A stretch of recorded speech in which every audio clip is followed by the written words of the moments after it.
It's time to feel what you've been bottling up. Life in rural America isn't easy. The long hours, the constant pressures, the demands of the land, livestock, and family, it all takes a toll. We're tough and we've got grit, but somewhere along the way, toughness started meaning bottling up emotions and powering through. But here's the truth. That strategy, it's not working and it's poisoning us. Maybe you've noticed and maybe you haven't, but the numbers don't lie. We're breaking down and it's showing up in our bodies, our relationships, and in the rising suicide rates in agriculture. You don't have to carry any of it alone. There's another way. If you're ready to stop being weighed down and start moving forward, my one-on-one good movement guidance is now open. Visit the link in the show notes to learn more and see if one-on-one guidance could be for you.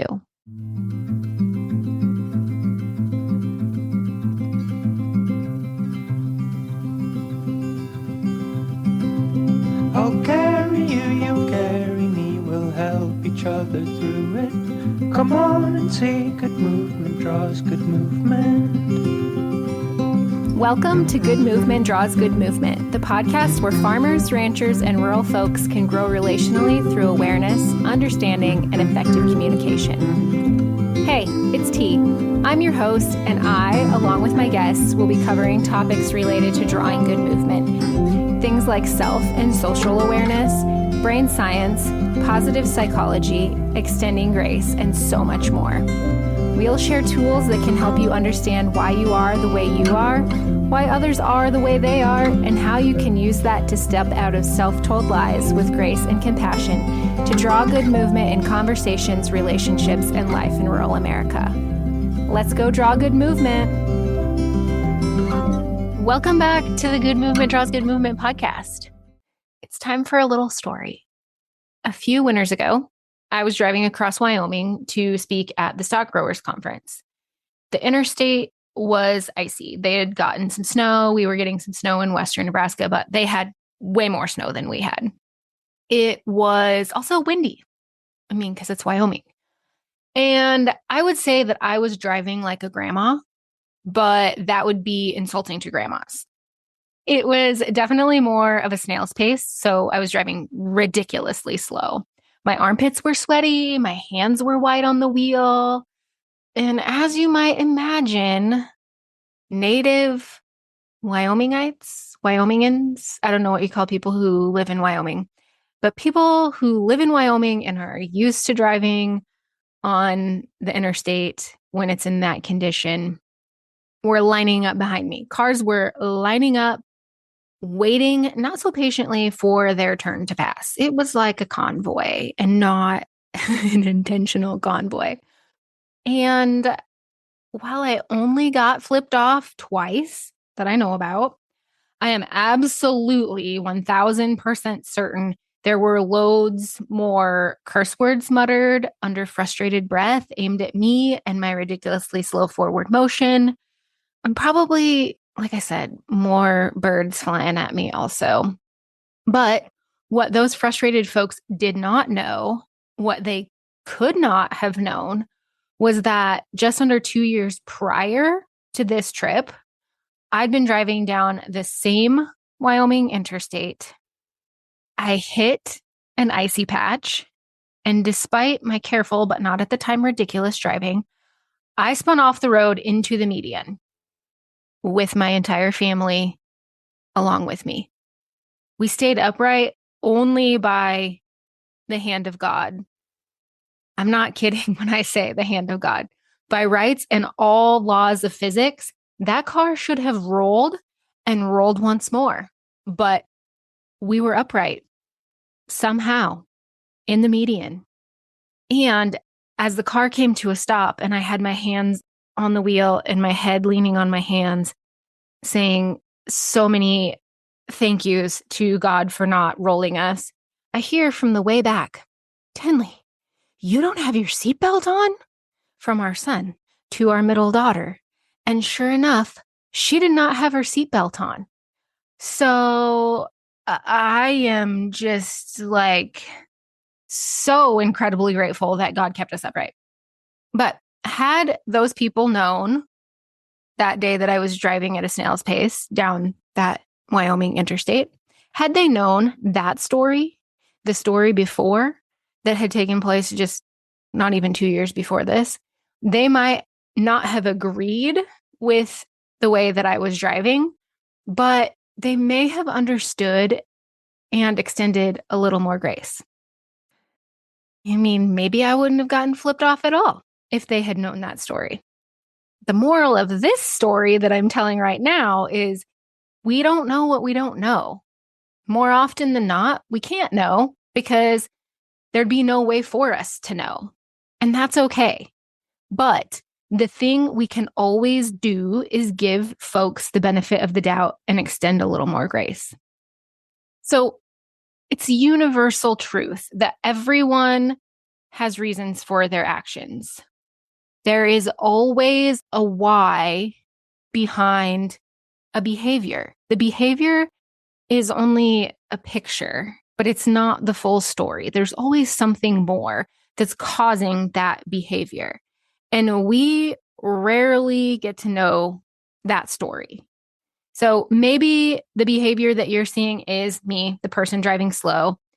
And maybe that person is scared because they just about rolled their entire family not too long before. Or maybe they had some other traumatic experience with the driving conditions that you're currently in. Or maybe the person that's snapping at you is dealing with unimaginable stress. Like maybe something real bad happened, and what you're witnessing is a reaction to that. The point of this is there's always, always, always, always a reason for behavior. Always.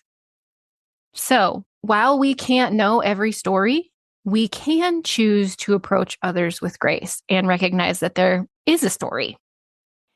Grace is choosing to treat others with compassionate curiosity and understanding, even when their behavior is frustrating or inconvenient. For example, the driver's flipping me off that day could have thought instead, wow, she is driving really slow. I wonder what could have happened to make her so incredibly cautious. My behavior is still frustrating, but they're choosing to extend me some grace and be curious about why I'm driving that way. Now, I want to make this next point abundantly clear. Extending grace does not mean that you condone or accept the behavior, especially if it's harmful behavior. But any behavior that you deem unreasonable, extending grace doesn't mean you automatically agree with the behavior. It doesn't. So if someone's behavior is unsafe or harmful or just something that you cannot get behind, you can set boundaries while still being gracious in how you handle it. In my case, the other drivers, even choosing compassionate curiosity, like saying, wow, she's driving really slow. I wonder what could have happened to make her so cautious. Even with that on board, they didn't have to accept the rate of speed at which I was driving. They, again, could have simply gone around past me without the addition of the aggressive flying bird. I'm doing the action right now.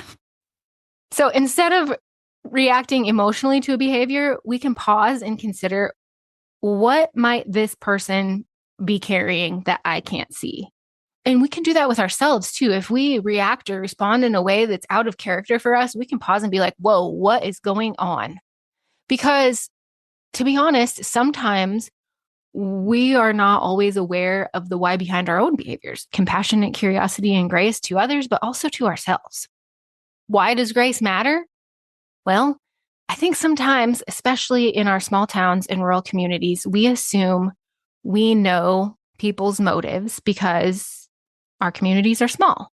But even in tight-knit circles, we don't always know the full story. And to be honest, we've been taught to keep a lot of things close to the vest. We've been taught to hold a lot of things close, especially when it comes to things that cause us to feel dark emotions.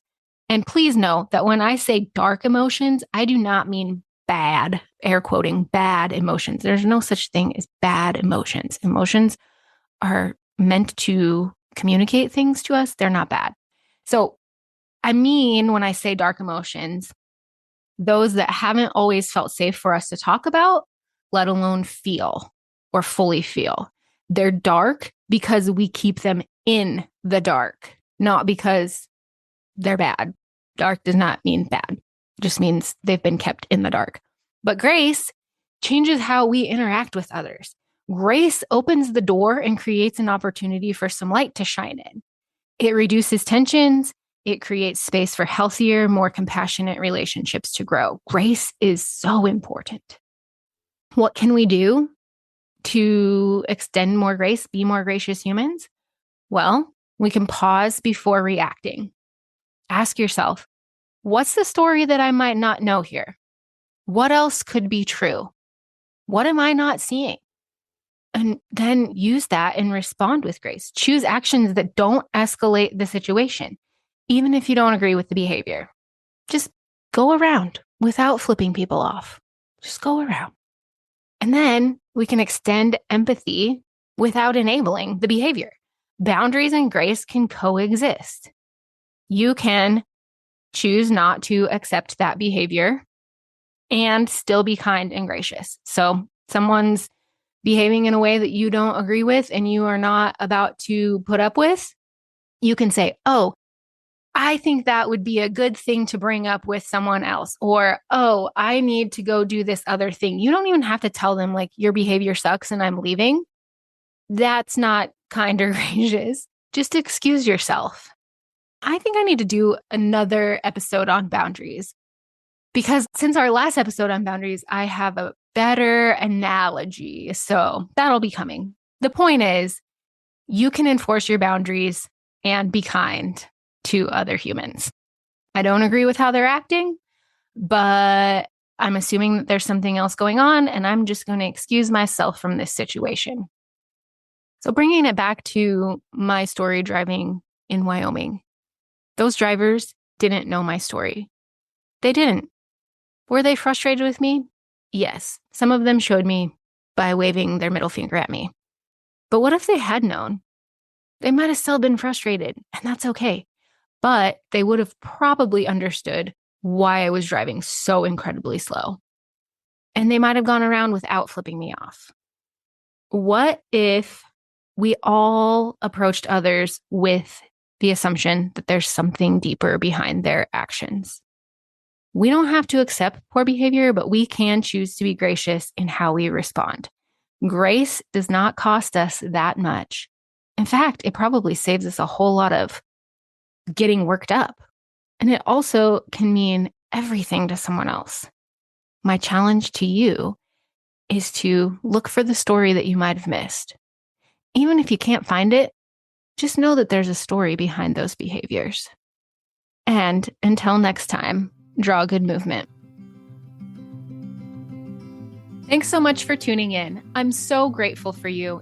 If you found value in this episode, I'd love for you to share with others who might also benefit from tuning in. Share by word of mouth, send it in a text, take a screenshot and post it on social media, or share however you prefer. And if you haven't already, hit the follow or subscribe button so you never miss an episode.